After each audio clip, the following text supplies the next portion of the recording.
Haleluya, puji Tuhan, selamat malam, salam jumpa lagi dalam Renungan 79 Keluarga Besar Jemaat GPDI El Sadai, Magelang. Dimanapun kita berada, saya percaya Tuhan selalu beserta kita. Puji nama Tuhan, pada malam hari ini saya ingin berbicara tentang akar pahit dan pengampunan.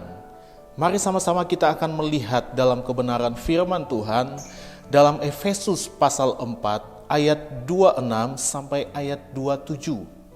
Efesus pasal yang keempat ayat 26 dan ayat 27 saya akan baca firman Tuhan.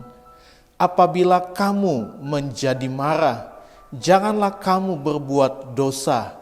Janganlah matahari terbenam sebelum padam amarahmu, dan janganlah beri kesempatan kepada iblis.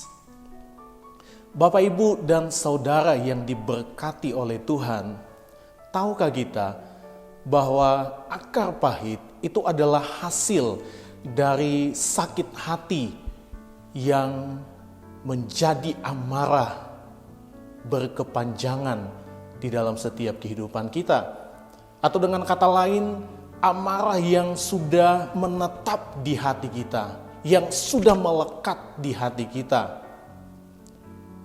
Dan akibat ketidakwaspadaan di hari-hari ini, ada banyak anak Tuhan yang terjebak, terperangkap kepada sakit hati yang berkepanjangan. Akar pahit. Apa dampak dari akar pahit? Saya mau katakan bahwa akar pahit itu tidak pernah membawa dampak yang baik. Akar pahit itu hanya menghasilkan dampak yang buruk.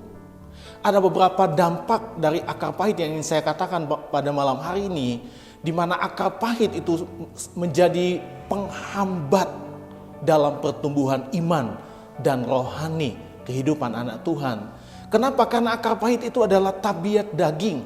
Akar pahit itu adalah sifat dari daging. Dan Rasul Paulus katakan bahwa tabiat daging itu tidak akan pernah membawa anak Tuhan kepada pertumbuhan, sehingga Tuhan mungkin bisa mendapati kita anak-anak Tuhan yang sudah lama beribadah, anak-anak Tuhan yang sudah lama ikut Tuhan, tetapi justru kita tidak pernah bertumbuh di dalam Tuhan. Kenapa? Karena ada tabiat daging yang masih melekat, karena ada amarah, ada akar pahit yang masih menetap di hati kita.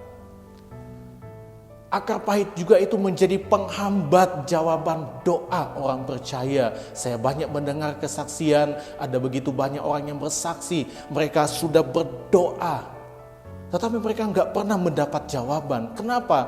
Karena ada sesuatu yang belum beres, ada sesuatu yang melekat. Apa itu? Amarah yang berkepanjangan. Akar pahit juga itu menjadi salah satu penghambat untuk kita menikmati sukacita, damai sejahtera. Saya yakin setiap kita butuh sukacita, damai sejahtera. Tetapi penyebab kita tidak bisa menikmati itu, ada akar pahit yang menetap di hati kita. Akar pahit juga itu akan menghancurkan kehidupan keluarga.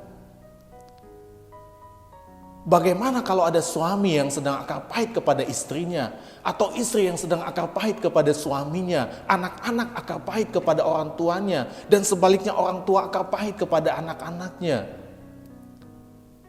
Saya kira itu tidak akan pernah menjadi keluarga yang harmonis. Tetapi akar pahit itu akan membawa kepada kehancuran keluarga. Lepaskan pengampunan, itu yang Tuhan ajarkan. Dan akar pahit juga itu ada penyebab di mana ada banyak orang yang melakukan banyak kejahatan. Oh, saya mau balas dendam.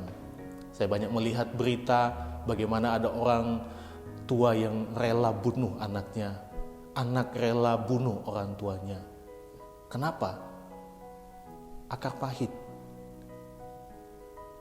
yang pada akhirnya membuat seseorang balas dendam. Hati-hati. Sebagai manusia, menjadi marah itu wajar. Siapa manusia yang gak pernah marah? Tetapi menyimpan akar pahit, sakit hati yang terus berkepanjangan, yang sudah menetap di hati, itu adalah sesuatu yang tidak berkenan di hadapan Tuhan. Karena firman Allah berkata bahwa hal itu hanya akan mendukakan Roh Kudus.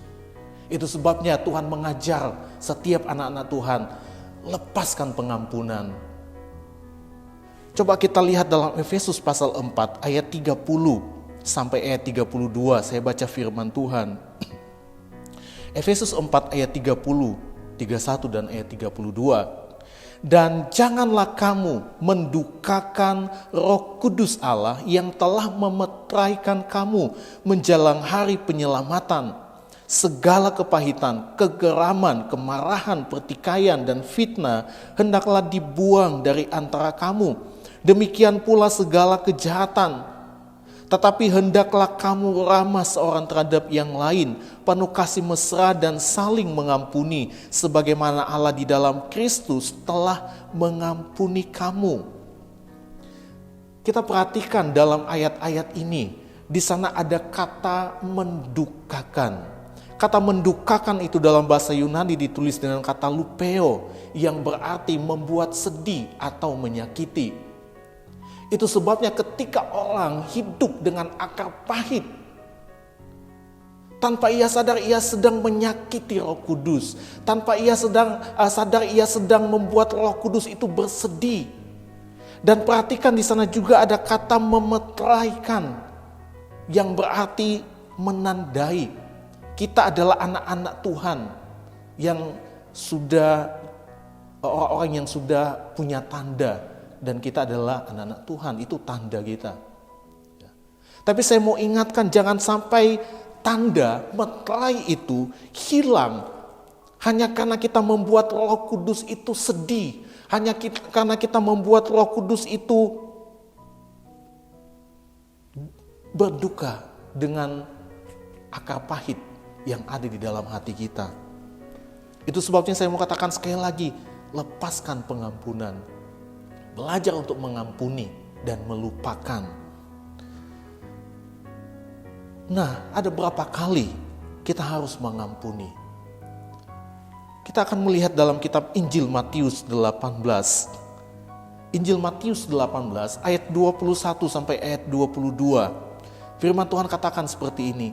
Kemudian datanglah Petrus dan berkata kepada Yesus, Tuhan, sampai berapa kali aku harus mengampuni saudaraku jika ia berbuat dosa terhadap aku? Sampai 7 kali? Yesus berkata kepadanya, bukan, aku berkata kepadamu, bukan sampai 7 kali, melainkan sampai 70 kali 7 kali. Mengampuni. Saya perhatikan di dalam bahasa Yunani itu memakai kata epiemi. Epiemi ini berarti membiarkan pergi bebas, menutupi, menghapus, mengampuni, memulihkan hubungan yang baik antara dua pribadi yang retak karena suatu kesalahan. Itu epiemi. Mengampuni berarti menerima dan mendoakan. Bapak Ibu Saudara yang diberkati, Yesus katakan kepada Petrus, bukan 7 kali, tetapi 70 kali 7 kali. Karena ini berbicara tentang pengampunan yang tanpa batas. Berarti mengampuni itu tidak ada batasnya. Jangan bangga ketika kita mengampuni. Oh, saya sudah mengampuni sampai 7 kali, bahkan lebih dari 7 kali, dan dia bangga karena dia bisa melakukan itu. Enggak, mengampuni itu tanpa batas. Ada satu kesaksian dari seorang ibu rumah tangga. Dalam kesaksian itu dia menyampaikan bahwa suaminya adalah seorang yang suka berselingkuh. Dan itu dia lakukan berulang-ulang. Dalam arti ibu ini itu tersakiti berulang-ulang. Hari ini suaminya minta ampun, saya nggak akan melakukannya lagi. Besok dia lakukan dan itu terjadi berulang-ulang. Tetapi kita lihat ya, ibu itu berkata, saya nggak tahan lagi.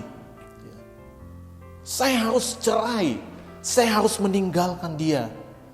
Tetapi Roh Kudus selalu berbisik di hatinya. Untuk dia harus terus mengampuni. Sampai pada akhirnya ada pemulihan terjadi. Suaminya pada akhirnya tidak lagi pernah berselingkuh. Suaminya sudah minta maaf sama istrinya, dia minta maaf sama Tuhan. Tuhan pulihkan keluarga ini dan mereka menjadi satu keluarga yang sampai hari ini tetap melayani Tuhan. Dan menjadi berkat bagi banyak orang. Dan dari keluarga ini ada banyak hati yang terluka dipulihkan oleh Tuhan. Dari Injil Matius 18 ayat yang sudah kita baca tadi, itu berbicara tentang seorang hamba yang berhutang 10.000 talenta kepada seorang raja. Sehingga raja itu memanggil dia dan ternyata hamba itu tidak dapat membayar lagi. Nggak bisa melunasi hutangnya. Sehingga raja itu akan menjual dia. Tetapi karena dia bermohon, akhirnya dia mendapat pengampunan, dia diampuni. Tetapi ketika dia keluar, dia bertemu dengan sahabatnya yang berhutang 100 dinar. Firman Allah katakan dia mencekik temannya itu. Karena temannya itu belum bisa membayar hutangnya. Sesuatu yang sangat buruk. 10.000 talenta. Satu talenta itu 6.000 dinar. 10.000 talenta itu berarti ada 60 juta dinar hutangnya. Tetapi dihapuskan. Tetapi sayangnya temannya yang hanya berhutang 100 dinar itu dia tidak bisa ampuni. Pada akhirnya hal yang mengenaskan dia alami. Raja itu menangkap dia, melempar dia ke dalam penjara. Di sana ada penderitaan. Bukankah setiap kehidupan kita, kita nggak bisa membayar dosa kita, tetapi Tuhan sudah mengampuni setiap kehidupan kita, sehingga kita menjadi orang-orang yang bebas dari hutang dosa karena pengampunan yang daripada Tuhan. Itu sebabnya kita pun harus mengampuni. Karena firman Tuhan katakan kalau kita nggak mengampuni, kita pun nggak akan diampuni oleh Bapa. Coba kita lihat dalam Injil Matius 6 ayat yang ke-14 sampai ayat 15. Saya baca.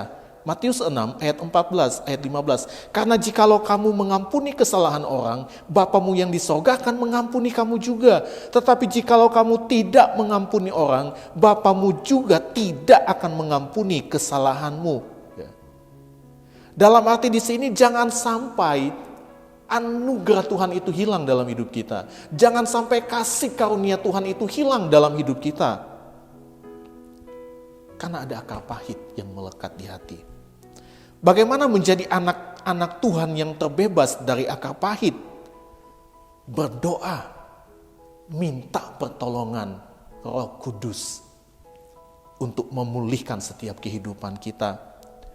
Saya mau katakan hari ini kita mungkin bisa mengampuni, tetapi belum tentu esok hal yang sama kita alami. Karena terkadang hari ini kita sudah mengampuni, tetapi besok kita akar pahit lagi. Ingat, iblis itu suka mengintimidasi kita.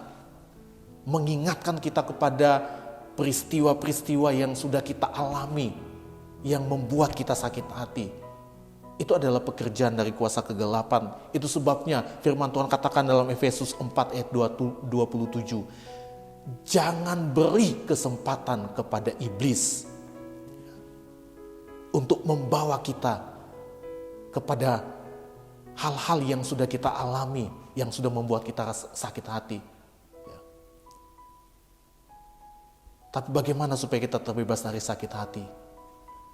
Akar pahit. Terus berdoa. Terus berdoa. Hari ini kita berdoa. Kita mengampuni. Besok kita harus terus berdoa.